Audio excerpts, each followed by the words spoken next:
بسم الله الرحمن الرحيم. الحمد لله رب العالمين، والصلاة والسلام على أشرف المرسلين سيدنا محمد وعلى آله وصحبه وسلم أجمعين. سبحانك لا علم لنا إلا ما علمتنا إنك أنت العليم الحكيم. Dear colleagues, we are continuing the series of abdominal imaging, and we have finished with the gastrointestinal tract imaging, considering esophageal lesions, gastric lesions, small and large bowel lesions. Then we are now handling the solid organs. We'll talk first about the imaging of the liver. Then we'll have a second talk about the biliary imaging, then pancreatic imaging, then splenic pathology, and finally we'll have a talk about the peritoneum, the peritoneal and the mesenteric pathology. For this topic, we will handle those lesions that are specific for the liver in particular, and we first try to identify the current imaging modalities, including ultrasound, CT, and MRI. And to start with, I would like to draw your attention about the most likely indications for the CT scan of the abdomen, in particular for the liver.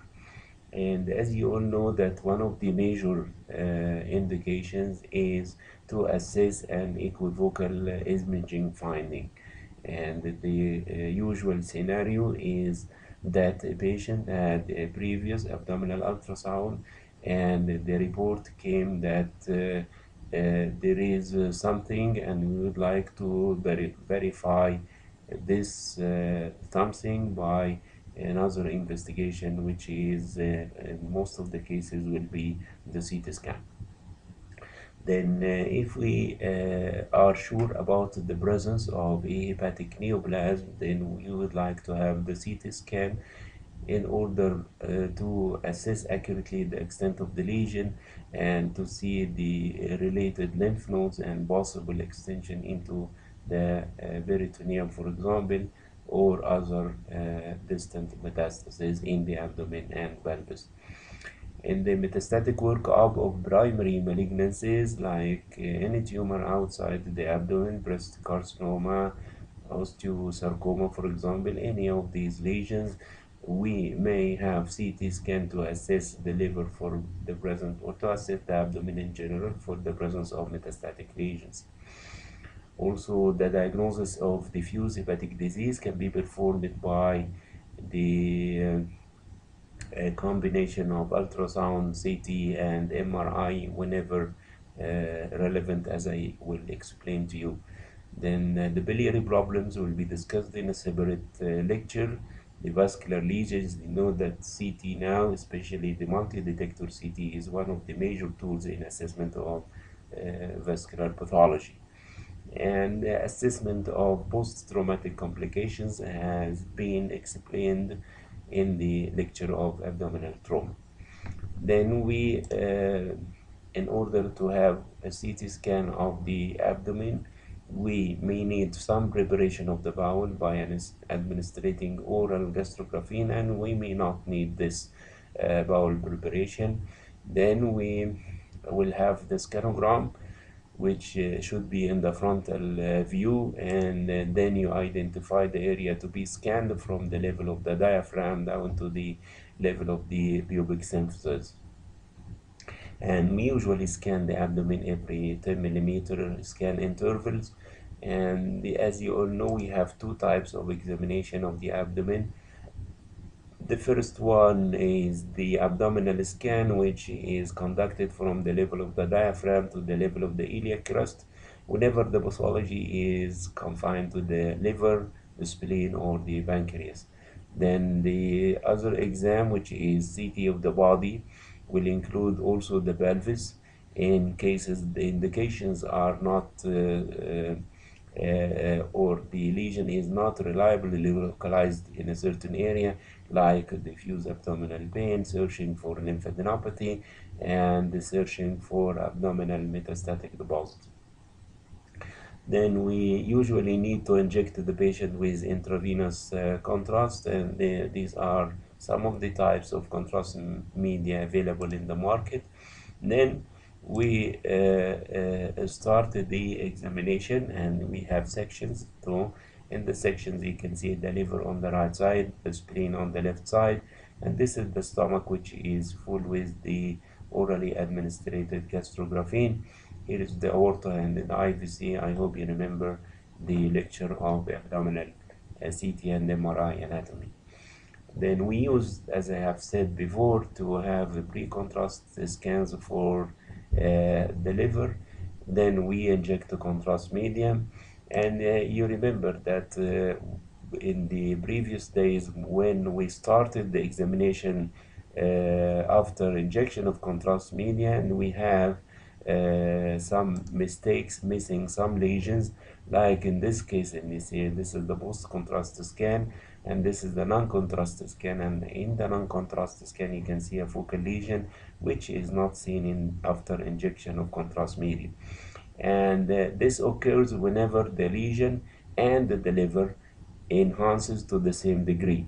Sometimes in some lesions the lesion takes the contrast media as similar as to the liver parenchyma.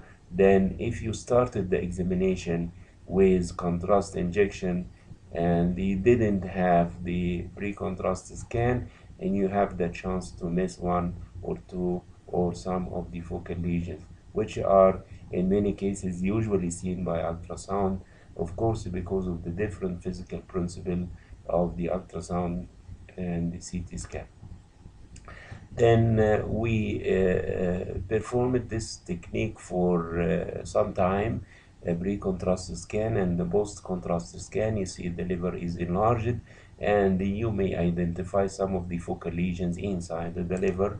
But whenever the multi-detector CTs are available in the market, we are able to have this triphasic study, and we are able to scan the liver in the arterial phase when the contrast media is concentrated in the artery, because you know that most of the hepatic pathology is supplied by the hepatic artery, while the normal liver parenchyma is supplied by the portal vein. Then in order to see the lesions in the liver accurately, you should scan the liver while the contrast media is in the artery. And you can know this by identification of the aorta, which is very bright, as similar as to the spine adjacent to it. Then in this arterial phase you can see too many focal hepatic lesions which are not seen in the pre-contrast scan, and also in the scan obtained after injection of contrast media. Then this examination, which was known as the single phase contrast enhanced CT scan, was performed by obtaining a pre-contrast scan for the liver. Then we inject the contrast media intravenously, and we scan the liver once more. And if you look here, and you cannot see, you see that the liver is cirrhotic, the spleen is enlarged, and there are some ascites. And here you can see after contrast injection you cannot detect any focal lesion. But in the arterial phase of the same case, and you can see an enhancing focal lesion here, which represents a hepatocellular carcinoma. Then we came to a conclusion, or agreement that we should scan the liver whenever suspecting certain pathology as follows. First, we should have a non-contrast study. Then we inject the contrast media and we scan the liver in the arterial phase, while the contrast media is concentrated in the arteries. Then we scan the liver in the portal phase, and then we wait for 2 minutes and scan the liver once more, which is known as the delayed phase. Actually, you know that contrast media will reach the hepatic artery about 25 seconds from the start of injection of contrast media, and it will reach the portal vein about 55 seconds, and then you wait for some time and you have this. Then this study is known as the triphasic study, because you scan the liver in 3 phases after contrast injection: arterial phase, portal phase, and the delayed phase. Then this is an example of a triphasic study. The liver is cirrhotic and the spleen is enlarged. This is the pre-contrast scan, and you cannot see focal lesions in the liver. And in the arterial phase, you can see this enhancing focal lesion in the right hepatic lobe. And in the portal phase, you got some wash out of contrast from the lesion. And in the delayed phase, you can see that the contrast medium has been washed totally from the lesion, while the liver is still containing the contrast media. Then in some cases you have the chance to see the lesion better in the delayed phase. In some cases, not in all cases, but the lesion is usually well demonstrated in the arterial phase, particularly if it is hypervascular. Then these are very old technique used for assessment of the hepatic pathology in the era before the development or the introduction of multi-detector CT to the clinical practice. This is known as CT hepatic angiography. We used to introduce a catheter in the celiac artery and selectively into the hepatic artery. Then we transfer the patient to the CT room and we inject contrast media to have this arterial phase. And you see the marked enhancement of the lesions. And also you can appreciate that the aorta does not contain contrast material because the catheter is pushed selectively into the hepatic artery. Then this technique is known as CT arterial portography. After finishing this phase, you wait for a while. After the contrast circulates from the arterial to the venous side, then you scan the liver once more, and you see the liver is taking contrast media while the lesions, especially if they are hypovascular, are not taking contrast media. Then you have the chance to see better the hypovascular lesions in this phase. Of course, these two techniques are now obsolete after the introduction of the multi-detector CT. I will remind you by the segmental anatomy of the liver, and you know that the liver is divided into two lobes by a line passing from the IVC to the gallbladder. Then this is the left lobe and this is the right lobe. The left lobe is further divided into two segments by the fissure of the ligamentum teres into lateral segment and medial segment, while the right lobe is divided by a horizontal line from the IVC to the chest wall into an anterior segment and a posterior segment. And the surgical anatomy will consider that all these segments will divide into further two subsegments, one segment above and one segment below. I have explained this in details in the lecture of the anatomy of the liver, and I have said that in order to know whether you are in the segments that are above or the segments that are below, there is a reference. The splenic vein and the pancreatic tail are the reference for the lower sections, and the lower sections go in serial, and this is segment 3 and this is 4 and this is 5 and this is 6. And you remember that the part of the liver between the portal vein and the IVC will represent segment number 1. Then if you look here and you can see there is no splenic vein, there is no pancreatic tail, but the IVC is in the 8th fossa in the liver, then you know you are above. And in the above segments, and the above segments are not in serial, they correspond to segment 2, 4, 8, and finally 7. Then if you want to know the exact position of this lesion, it is in segment 2, and this lesion will be in segment 8, and this lesion will be in segment 7. Then if you want to revise the anatomy once more, you can go to the lecture of the hepatic anatomy by CT and MRI. Then we're discussing the focal hepatic lesions, and you know that the liver should be homogeneous. with no focal lesions, and its density is almost similar to that of the spleen. But if you look here and you can see a focal lesion in the liver, and this is what we call cystic focal lesion containing fluid, and this is another focal lesion which is not cystic, and we call this solid focal lesion in the liver. Then in order to appreciate the hepatic pathology, especially the focal hepatic lesions, we should discriminate between cystic and solid hepatic focal lesions. Then, considering the diffuse hepatic diseases I will explain at the end of this lecture, they will include the fatty infiltration, liver cirrhosis, storage disease, and the diffuse malignant cells. As I have said, that the density of the liver is almost similar to that of the spleen. If you have a scan and you see the liver is relatively black compared to the density of the spleen, then you know that this is fatty liver. And if you look here and you see the liver is shrunken with lobulated outline, and you see ascites, and the spleen is usually enlarged, and this is cirrhosis. But in patients who are not injected with contrast media, if you see that the liver is more dense compared to the spleen, then you know that this is a storage disease, and you may diagnose hemochromatosis or hemosidrosis in some conditions.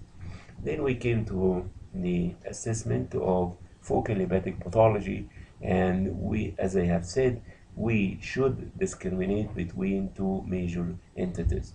The first one is what we call cystic focal hepatic lesion, which is containing fluid-like density, and solid focal hepatic lesions, which contain soft tissue material.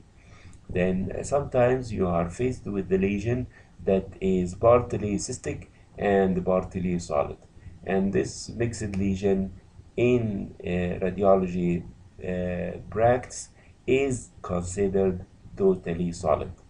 And if you see a cystic lesion containing solid component, consider it totally solid, because this will help you in the differential diagnosis. And you can explain, of course, the presence of cystic changes within a solid lesion by the development of central necrosis and the breaking down. Then, if you see a cystic lesion in the liver, what are the possibilities? And if you see a solid lesion in the liver, what are the possibilities? Actually, we have 4 cystic lesions, or 4 possibilities for cystic lesion and 4 possibilities for solid lesions. The 4 possibilities are the simple hepatic cyst, the abscess, the hydatid cyst, and the hemangioma. And sometimes you feel that the hemangioma is not actually a cystic lesion, but it will appear on CT and MRI as if being cystic. Then it is included in this category based on its appearance on images. Actually, the simple hepatic cyst is easily diagnosed in the liver by all imaging modalities, ultrasound, CT, and MRI. In ultrasound, you see a hypoechoic lesion with posterior acoustic enhancement, which is typical for any cystic lesion anywhere in the body. And in the liver, is in the CT scan, you see a fluid containing cystic lesion in the dome of the liver, which is diagnostic of a simple hepatic cyst. Actually, for the diagnosis of a simple cyst anywhere in the body, in the liver, in the kidney, in the brain, in the muscle, in the ovary, anywhere in the body, there should be 7 criteria, and 3 positive and 4 negative criteria. The 3 positive criteria are the sharp, defined, well-defined margin, paper thin wall, clear water or fluid contents. Then the negative findings should be no septation, no calcification, no enhancement, and no mural nodules. Then if there is a lesion that can fulfill these criteria, you consider it simple benign cyst. And simple benign cyst may be solitary and may be multiple in cases of polycystic disease. And you see too many focal cystic lesions in the liver of variable sizes, as you can see. Then we agree about the criteria of a simple cyst, which is a congenital lesion and is usually detected late in the life because it is asymptomatic in most of the cases, and the complication will include the two well-known complications of any cyst that include rupture or internal hemorrhage.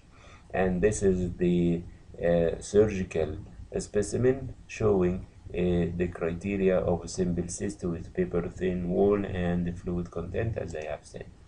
And polycystic disease will be explained too many times, especially when we are talking about the kidneys, and you can see too many fluid containing cystic lesions in the liver as well as in the kidneys. And this is the appearance of a simple cyst by CT and by MRI T1 and T2. In the T1 weighted image, the cyst will show low signal fluid content, low signal in the T1 and high signal in the T2, and there should not be any enhancement or mural nodules, as I have said. This is the polycystic disease by MRI, and you see too many variable sized low signal lesions in the T1 and high signal lesions in the T2, diagnostic of polycystic disease of the liver. Then we came to the second lesion in this group, which is the hepatic abscess. And in order to discriminate the hepatic abscess from the simple cyst, the abscess have an inflammatory margin, and this margin will enhance with contrast mean. And being an inflammation, there may be a halo of hypodensity representing edema of the surrounding liver parenchyma. And sometimes you can see also air loculi inside inside the abscess. And if you see air loculi without any history of previous intervention, then you can be sure about the diagnosis of a hepatic abscess. And the abscess may be multiple, and you see the abscess, the major one, and some of the daughter abscesses around. All these abscesses showed marginal contrast enhancement, as you can see in this particular case. Then sometimes the literature says that in order to discriminate between pyogenic and amoebic abscess, you should look for the halo of edema around the abscess, and this will support the diagnosis of amoebic abscess. And now it is not a reliable sign for discrimination between amoebic and pyogenic abscesses. And actually the position of the abscess, the location of the abscess, I mean, and the appearance of the edema, the enhancement, are not helpful criteria to discriminate between pyogenic and amoebic abscesses. Then it's better to call this as an abscess, and we may have a sample from the contents in order to know whether it is amoebic or pyogenic. And this is an example of a pyogenic abscess with the surrounding halo of edema in the adjacent liver parenchyma. And you know that abscess like hemorrhage can be in the subcapsular area of the liver, of the kidney, of the spleen, for example, and this is an example of subcapsular abscess in the liver, and it shows the criteria of an abscess with thick enhancing margin. And the abscess in MRI will show similar criteria to the cyst, except that it will show an enhancing margin after injection of contrast. And this is T1 weighted image, the abscess is of low signal. T2 weighted image, sorry, the abscess is of bright signal. After contrast injection, you see marginal enhancement in the T1 post-contrast MR scan, as well as in the CT scan after injection of contrast media. And this is a classic appearance of an abscess in the dome of the liver, showing enhancing margin of regular thickness and a halo of abscess edema in the surrounding liver parenchyma.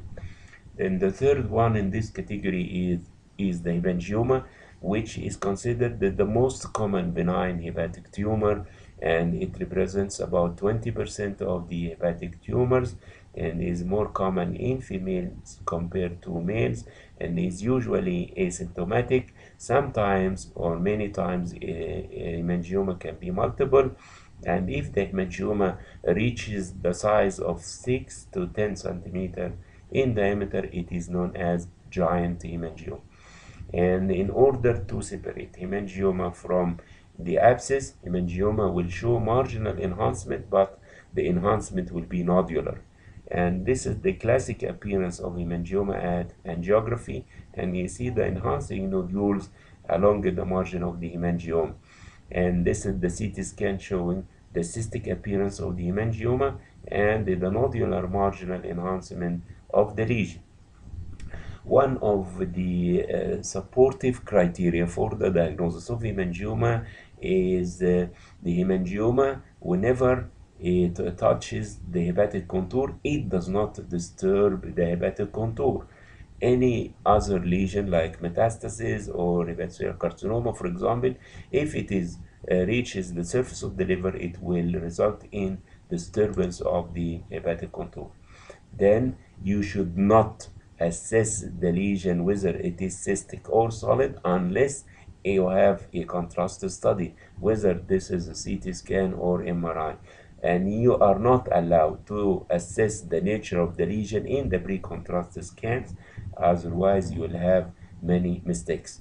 Then in the post-contrast scanning, you see enhancing mural nodules, and this is the character of the hemangioma.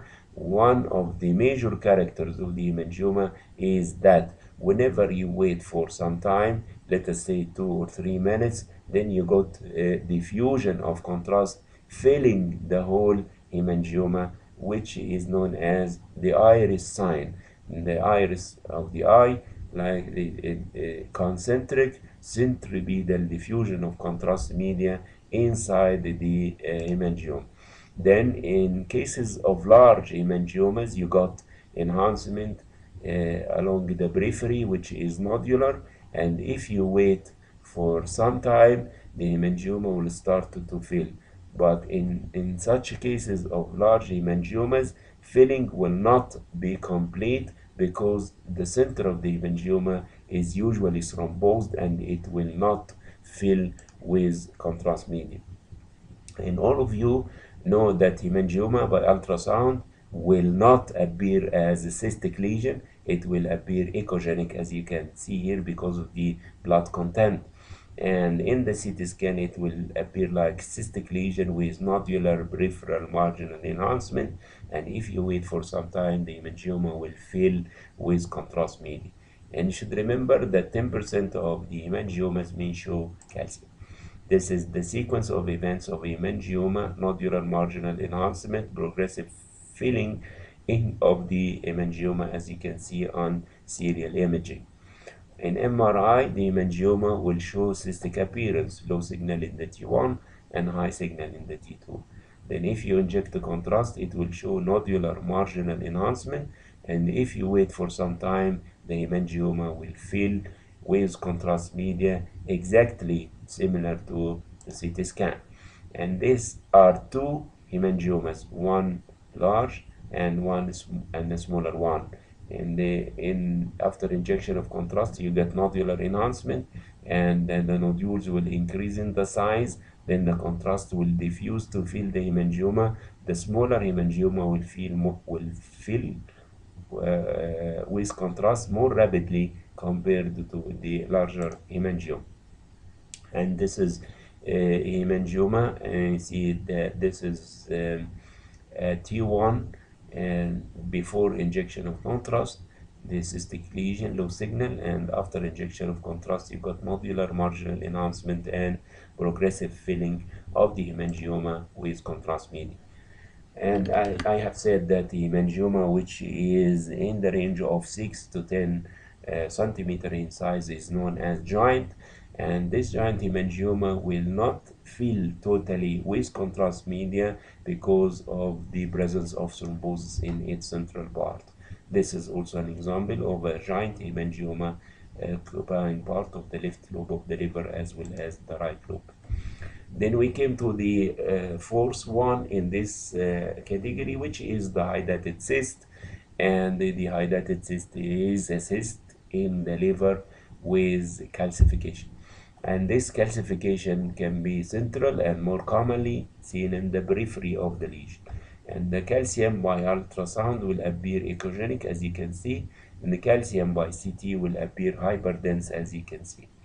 And in order not to mistake this as enhancement, look for the density of contrast media in the aorta and in the IVC. Of course, calcium is more dense than the contrast media.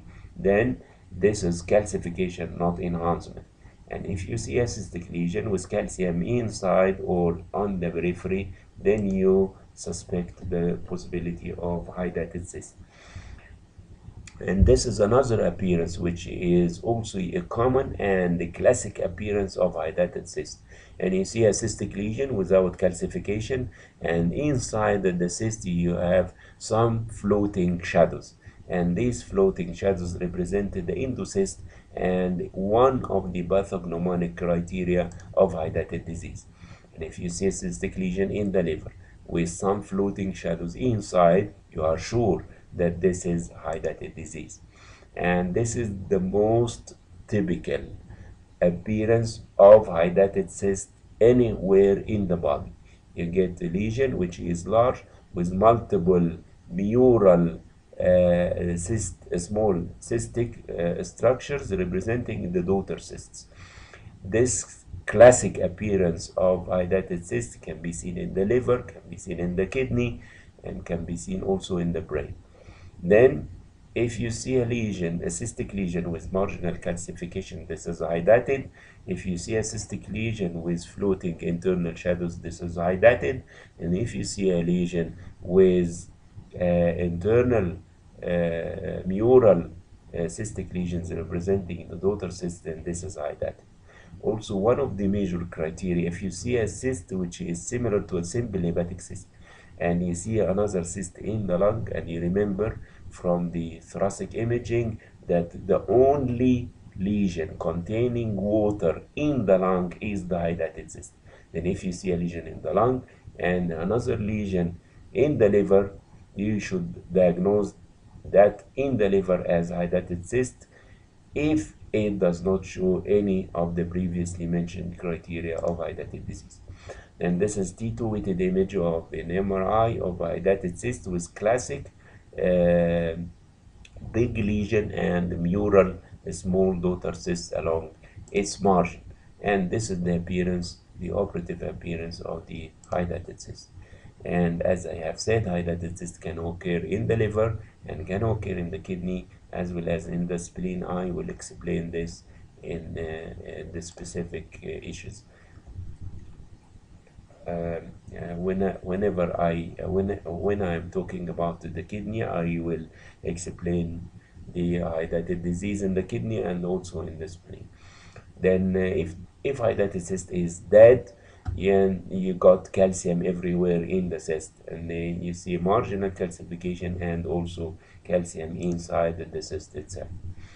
Then we have 4 cystic lesions in the liver that are benign, and these are the simple cyst, the abscess, pyogenic and amoebic, the hemangioma, and the hydatid cyst. And I have explained to you how can you easily discriminate between these lesions. Then we have an exception for the rule, which is in the cystic lesion that can be malignant. And we have 2 possibilities here, the biliary cystadenoma or cystadenocarcinoma and the cystic metastatic deposits.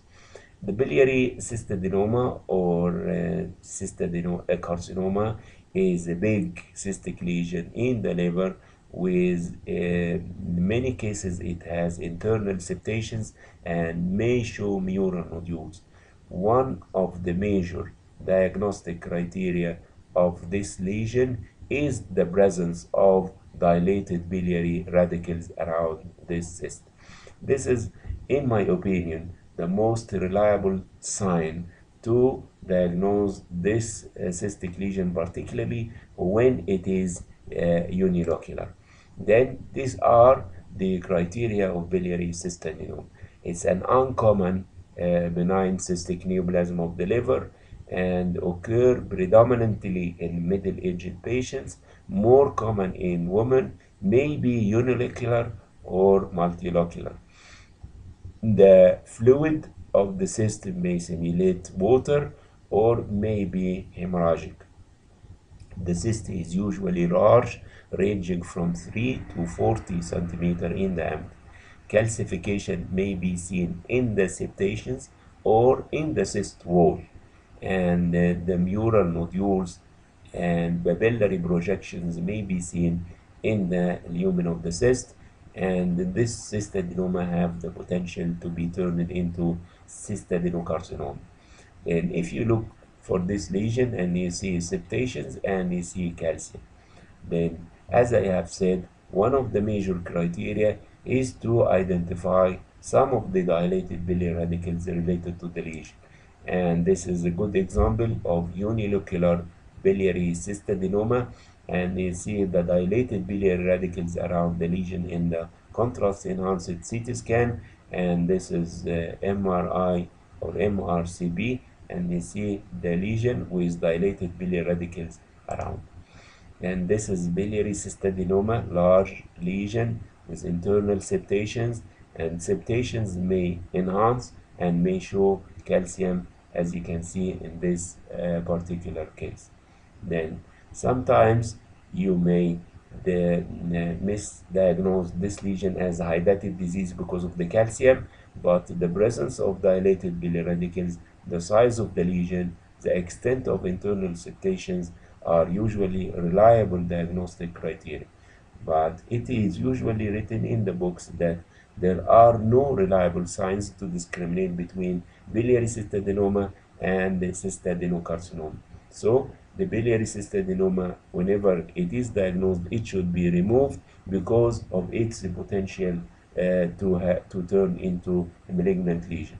In my opinion, if you see thick internal septations or together with papillary projections or mural nodules, these are the supportive or suggestive criteria for you to suspect the possibility of biliary cystadenocarcinoma rather than cystadenoma.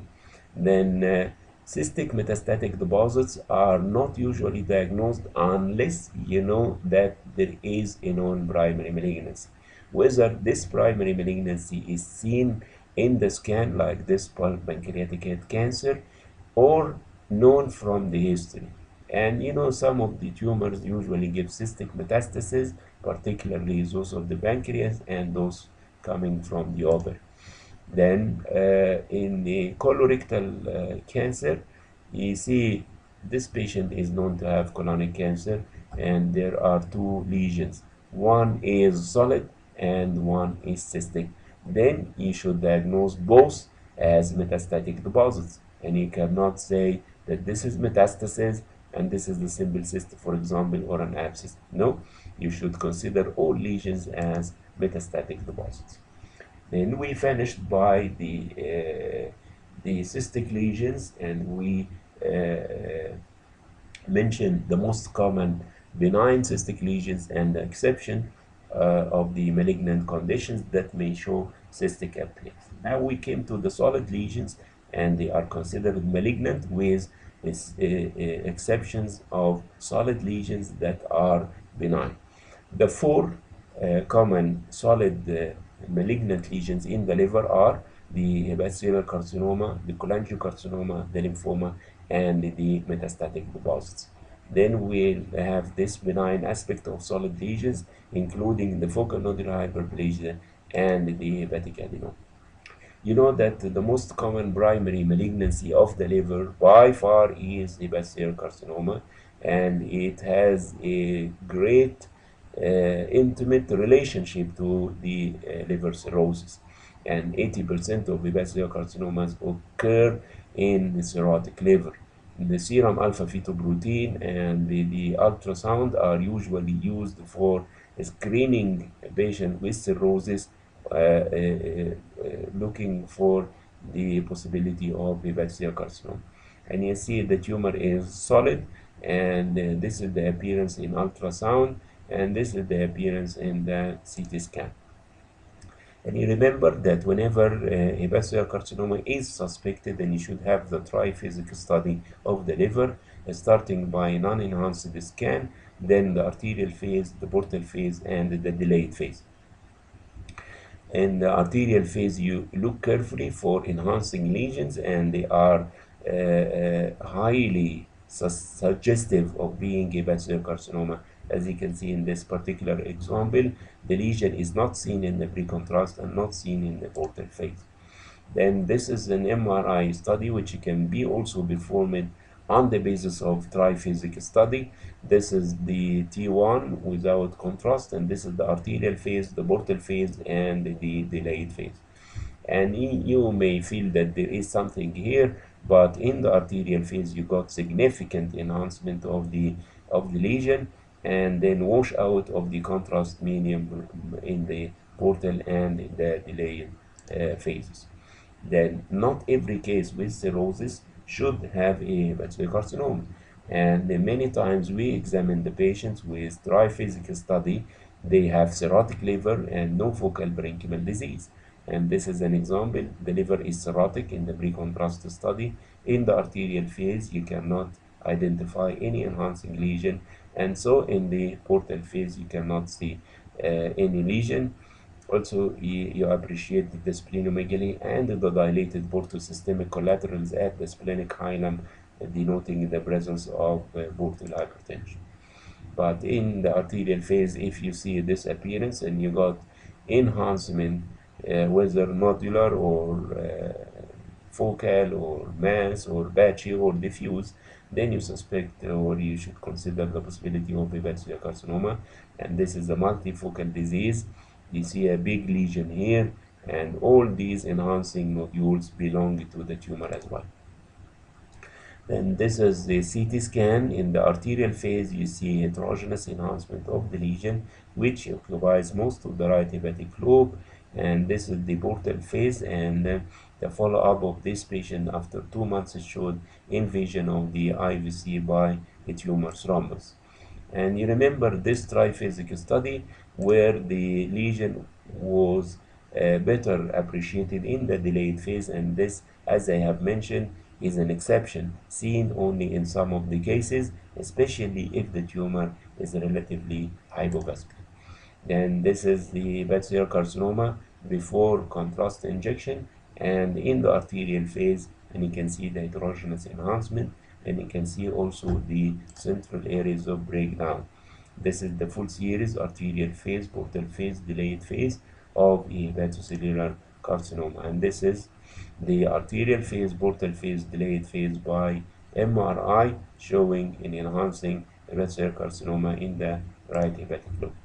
And this is MRI T1 and T2 weighted image of a big hepatocellular carcinoma occupying most of the right hepatic lobe, showing intermediate signal in the T1 as well as in the T2 weighted image. And this is the arterial phase, the portal phase, and the delayed phase of the same case. Then you know there are 3 types of hepatocellular carcinoma: a single focus or multifocal or diffuse hepatocellular carcinoma. And this is an example of multifocal. You see 2 lesions in the liver, low signal in the T1 and high signal in the T2 weighted image. One of the well-known types of hepatocellular carcinoma is the fibrolamellar type, which represents about 1 to 9% of all hepatocellular carcinomas.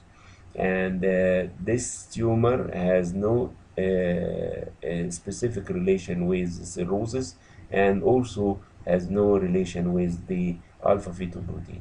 This tumor is usually large and is usually containing a central scar, and this scar may show calcium. And because this appearance will be mistaken for the focal nodular hyperplasia, which is the benign lesion, I will show the difference in between both pathologies in a moment. And then look at this lesion, and you see a solid lesion in the liver, which is relatively cirrhotic, and you consider this is a hepatocellular carcinoma, whatever it is, a focal, fibrolamellar, or otherwise. Then fibrolamellar hepatocellular carcinoma is usually large, more than 12 centimeter in diameter, is heterogeneously enhancing like any hepatocellular carcinoma. It contains a hypodense central scar, and this scar may show calcification. Then this is a rule which we said is in this rule the literature says that if a focal lesion in the liver does not meet the criteria of a simple cyst or hemangioma, should be considered hepatocellular carcinoma in the cirrhotic liver until proved otherwise. In hepatocellular carcinoma, one of the ways of management is to do arterial embolization, and this is after embolization of a hepatocellular carcinoma with total accumulation of the lipidol, which is usually injected with the chemotherapeutic drug into the liver, and this should not be mistaken for any of the calcified lesions because of the history and the previous examinations. And if you see a solid lesion in the pediatric age group, and this is hepatoblastoma. Hepatoblastoma is the most common primary neoplasm in children, especially below the age of 5 years. And this is one of 3 main lesions presenting by abdominal masses in the pediatric age group, which are the hepatoblastoma, the nephroblastoma or Wilms tumor, and the neuroblastoma. This tumor has a good relationship to the alpha-fetoprotein and is usually a huge lesion affecting most of the liver parenchyma, and it may show parenchymal calcification. And you see this female child, 6 years old, with a big mass involving most of the liver parenchyma, leaving this area in the liver. And this is a 6 months old male, a child showing a huge mass in the left lobe of the liver, diagnostic of hepatoblastoma. And this is the female infant, 2 months old, with a huge mass infiltrating the left lobe and sagging from the inferior hepatic surface, showing foci of calcification. And this is the gross specimen of hepatoblastoma affecting the right hepatic lobe. Then we came to the cholangiocarcinoma, and you know, the ratio between hepatocellular carcinoma and cholangiocarcinoma in the liver is about 10:1, meaning that it's not that common compared to hepatocellular carcinoma.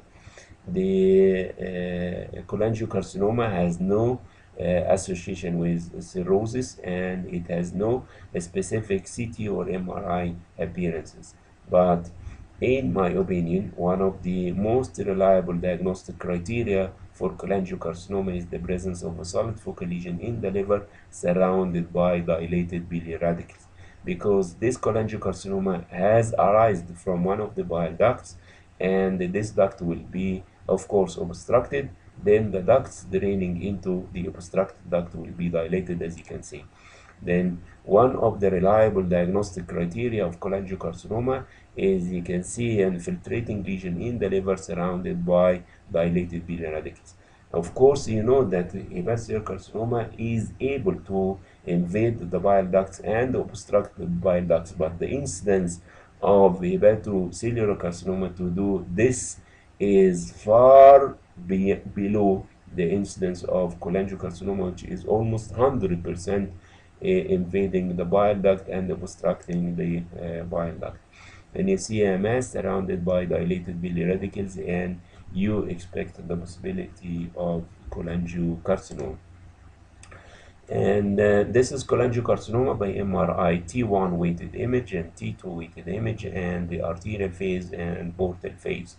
And the dilated biliary radicals are seen around the lesion, and you see the lesion which is heterogeneously enhanced. Of course, you may appreciate the lesion in the CT scan more better than in MRI. And the types of cholangiocarcinomas, this is the what is known as hilar type or Klatskin type, a structure of the common hepatic ducts and the proximal part of the common bile duct. I will explain this in the biliary imaging lecture. Then we came to the third issue in this group, which is the lymphoma. And primary lymphoma of the liver is rare, while secondary is more common and is seen in immunosuppressed patients in most of the cases. But the lymphoma in the liver has no specific diagnostic criteria, either by ultrasound or by CT or by MRI. And in my opinion, the most reliable diagnostic criteria for lymphoma in the liver is to identify other lesions in the spleen, because you know that the most common solid lesion in the spleen is lymphoma. I will explain this in the splenic lecture. Then if you consider this lymphoma, then you consider that in the liver as lymphoma, and you consider lymph nodes also to be of lymphomatous nature. And this is a good example of lymphoma infiltrating the spleen and infiltrating the liver. And one may ask that if the patient is known to have a primary malignancy, is it possible to have metastasis in the spleen and the metastasis in the liver? Yes, it is possible, but you should know first that the patient had primary malignancy. If you don't know, then the diagnosis of lymphoma is good. And this is the case of multiple lesions, particularly in the spleen, in the liver, and in the kidneys. Then considering the lesion in the spleen, those will represent lymphoma, and those in the kidney will represent lymphoma as well. Then finally we came to the hepatic deposits, which is the fourth one in this category. And hepatic deposits are diagnosed by multiplicity and by the known history of primary malignancy. You know that the hepatocellular carcinoma can be multiple, the lymphoma can be multiple, metastasis can be multiple. But in order to separate those entities, you know that hepatocellular carcinoma has intimate relation to liver cirrhosis, but lymphoma and metastasis do not have this relation with cirrhosis. Then one of the suggested criteria of metastasis is to identify that the liver is not cirrhotic. This is the first issue. The second issue is to see multiple lesions, and if you know the primary malignancy, this will be of much more help. This is the case of pancreatic cancer, showing multiple focal hepatic lesions representing metastasis, and this is a prostatic carcinoma showing multiple focal hepatic lesions representing metastatic deposits. Calcium can occur in metastatic deposits, particularly those coming from mucinous adenocarcinoma of the colon, as you can see in this non-contrast study showing multiple calcified metastatic lesions in the liver. And there's a big problem to identify metastasis in fatty liver. And this, as I have said in the lecture of the anatomy, the role of MRI. MRI can clearly identify metastasis in fatty liver, but the CT has some difficulties to do this. Metastasis can be hypovascular. Then if you have the arterial phase, and you can see focal lesions which are not enhancing, this is the case of breast cancer. But if you wait for the portal phase, and you will see this classic appearance, which is known as the target sign. And the target sign is one of the diagnostic criteria for metastatic deposits. If you see multiple ring-like enhancement, particularly if the outer ring is hypodense. Then deposits, if they are hypovascular, they will not be seen in the arterial phase, especially if they are small, and they may be seen better in the portal phase because they will not enhance and the liver parenchyma will enhance. Then you see the metastatic deposits as hypodense foci on the background of enhanced liver parenchyma. As I have said, the target sign is one of the suggestive diagnostic criteria of metastatic deposits, particularly if the outer ring is non-enhancing, then you got an enhancing ring, and so on. And this is MRI T1 and T1 post contrast showing the metastatic deposits with the target sign. Metastasis will show low signal in the T1, high signal in the T2, and the heterogeneous post-contrast enhancement. And this is MRI T1 weighted image after contrast injection, and you see multiple focal lesions representing metastatic deposits. And this is the CT scan and MRI. As I have said, but in the fatty liver, it's difficult to identify metastasis because the liver is hypodense and metastases are usually hypodense. But in the MRI, the fat will show bright signal in the T1, while metastasis will show low signal in the T1, and you can appreciate metastasis in the T1 weighted image without the need to inject the contrast media. Then we have finished with the 4 lesions that are malignant, including the hepatic carcinoma, the cholangiocarcinoma, the lymphoma, and the metastatic deposits. And now we came to the benign aspect of the solid lesions, starting by the focal nodal hyperplasia. And you know that this lesion is not a neoplasm. It is just a proliferation of hepatocytes around an abnormal artery embedded in a fibrous scar. And this lesion is hypervascular. It enhances strongly in the arterial phase and contains a central scar. And so you may mistake this lesion for the fibrolamellar hepatocarcinoma, and I will show you the difference. The focal nodular hyperplasia represents the cut section of an orange with a central non-enhancing scar and the peripheral tumor tissue which is hypervascular. This lesion is rare and is usually asymptomatic. In 90% of the cases is found incidentally, and in 90% of the cases it is seen in this decades of age, and in 90% of the cases is a solitary lesion less than 5 centimeter in diameter. Remember, the fibrolamellar hepatocarcinoma is a large lesion, may reach 12 centimeter in diameter. And the fibrous scar will not enhance in the arterial phase, but it will enhance in the delayed phase, while the scar of the fibrolamellar hepatocarcinoma does not enhance.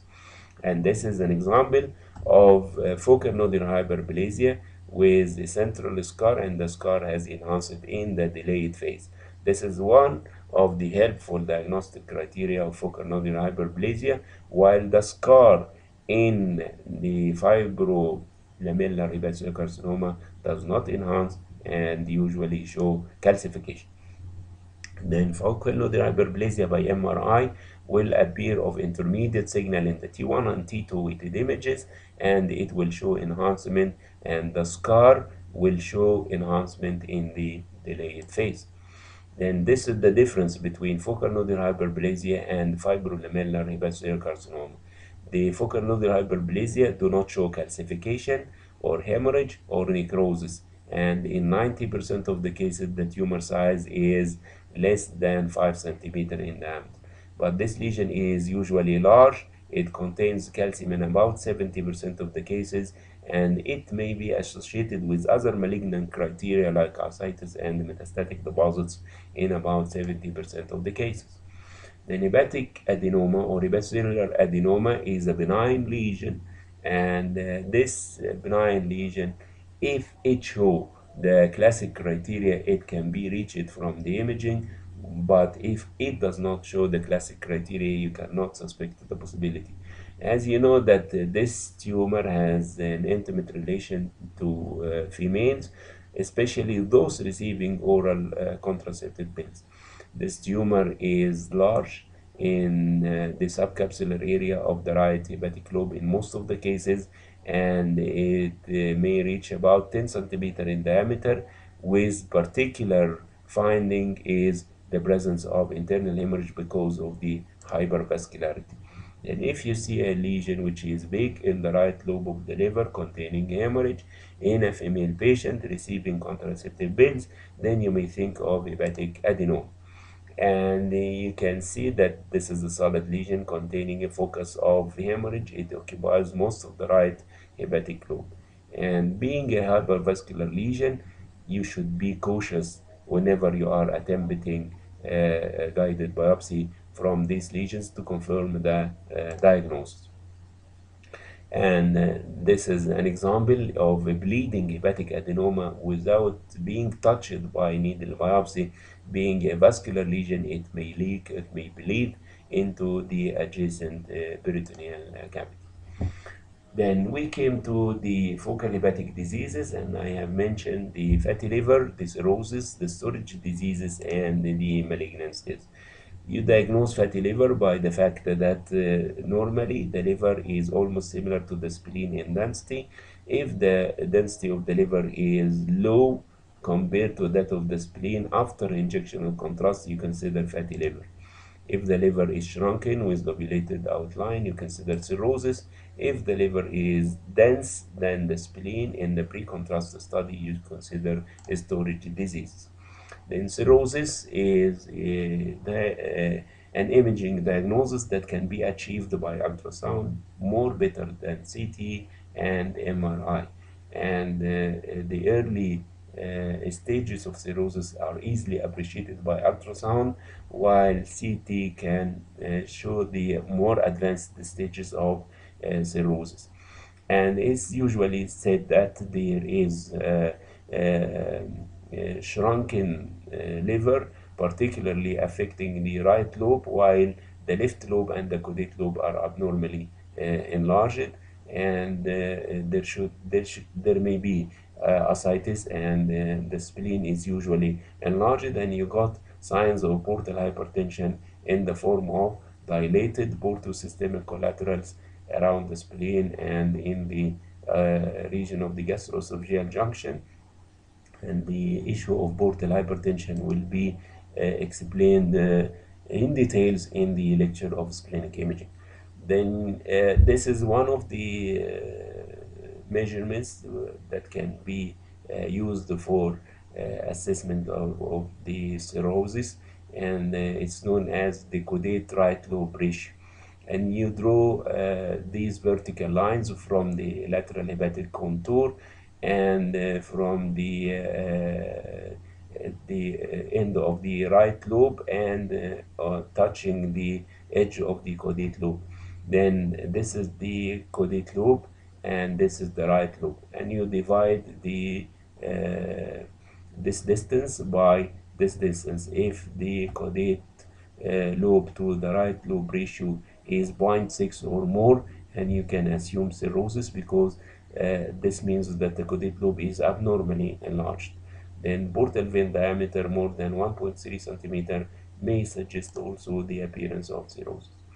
And this is cirrhotic liver, a small shrunken liver with hypertrophied caudate lobe and widening of the interlobar fissure, the lobulated outline, coarse parenchymal texture, and the spleen is enlarged, and you can see some fluid in the peritoneal cavity. Considering the issue of regeneration nodules, which are nodular lesions that show intermediate signal in the T1 and T2 weighted image, and they do not enhance with contrast media, identified particularly in the cirrhotic liver. And you may remember that I have said that MRI is considered a reliable technique to discriminate between cirrhotic regeneration nodules from the basal carcinoma, because regeneration nodules will appear low signal in T2 weighted image due to the hemosiderin content, and you see low signal in the T1 and low signal in the T2, while the basal carcinoma will show some brightness in the T2 weighted images. Then the issue of portal hypertension, as I have said, will be discussed in the splenic lecture, and you see here dilated portosystemic collaterals around the spleen, and also they can be seen at the gastroesophageal junction, representing portovenous collateral channels. And this is CT portal angiography. The liver is shrunken, the spleen is large, and you see esophageal varices at the gastroesophageal junction. The coronal reconstructed CT image showing dilated portosystemic collaterals and the splenic hilum. And this is huge esophageal varices seen by axial CT scan, at the lower end of the esophagus. You see the markedly dilated tortuous collateral venous channels. Then some of the findings of cirrhosis also include widening of the fissure, with the fissure for the ligamentum teres, the gallbladder and the small bowel wall thickening. Sometimes you see this, and of course the signs of portal hypertension in the form of dilated portosystemic collateral venous channels. Then one of the diffuse diseases in the liver is the fatty infiltration, and the causes are well known to all of you, including alcohol and obesity, diabetes, hepatitis, and some of the drugs, especially the chemotherapeutic drugs. Fatty infiltration may be diffuse, may be focal, may be multifocal, and the normal density of the liver is usually 8 Hounsfield unit greater than that of the spleen. But this difference cannot be usually appreciated on the CT scan, and you always see the liver is of similar density normally to that of the spleen. But in cases the liver is hypodense compared to the spleen, and this is fatty, and the fatty infiltration may be focal like this. And the most reliable diagnostic finding to diagnose these as fatty, focal fatty infiltration is that you can see the vessels crossing through the lesion undisturbed. And if you see the lesions crossing through the vessels crossing through the lesions undisturbed, then you know that this is fatty infiltration. And here is also an area of focal fatty infiltration and fatty infiltration of the right hepatic lobe, and you see vessels crossing through the fatty areas undisturbed. And on the opposite side, you may got fatty liver with a small area of focal fatty sparing, and this may represent a problem by ultrasound and sometimes by CT. But if you use the same criteria that vessels are seen crossing through this area undisturbed, and you know that this is not a pathology, but it is a normal hepatic tissue. And this is an area of focal fatty sparing in the caudate lobe. And in ultrasound, you know that fat is echogenic, and this is the CT scan, and you see the vessels. And by MRI also you can confirm the diagnosis if you have the in phase and out of phase imaging, as I have mentioned in the lecture of the anatomy. Then storage diseases, including iron overload, can be diagnosed by CT and more reliably by MRI. If you look to the liver in a study without injection of contrast, then you see increased density of the liver compared to that of the spleen. But you may ask, what happens if the spleen is also infiltrated or affected by iron overload? Then the role of CT cannot the CT will be unreliable in such conditions. In MRI, you know that iron is very dark in all bulk sequences, especially in the T2 weighted image and the gradient image, of course. And you see that the liver is very dark, and the darkness is judged by in comparison to the muscles, because the muscles are not usually affected by iron. Then if the liver and the spleen are affected and you want to know if this is normal or not, and you look for the muscles. And this is an example. The liver and the spleen are affected by iron overload, while the muscles are still of normal signal. And this is an example of iron overload in the liver, as you can see here. Then the issue of diffuse neoplastic disease, we have diffuse hepatocarcinoma, diffuse metastasis, and diffuse lymphoma. The diffuse type of hepatocarcinoma is usually seen in the cirrhotic liver, and in this cirrhotic liver you see too many nodules scattered throughout the liver parenchyma, and they will show enhancement in the arterial phase and wash out in the portal and the delayed phases. Then this is cirrhotic liver, which is diffusely infiltrated by hepatocarcinoma, and you see the splenomegaly and the signs of portal hypertension. Diffuse metastasis, for the diagnosis, you need to know that the patient had a primary malignancy, and you see too many metastatic deposits affecting the entire liver parenchyma. And this patient with pancreatic non-functioning islet cell tumor showing multiple metastatic deposits affecting most of the liver parenchyma. And diffuse lymphoma can affect the liver and the spleen, as I have said. And you see the spleen is diffusely infiltrated by solid masses, and the masses also seen in the liver. Finally, we came to this problem, which is the problem of minute focal lesions. Whether these lesions are cysts or abscesses or metastatic deposits. Actually, this item, which is metastasis, is very important whenever the patient has a primary malignancy and you want to know whether these are metastases or otherwise.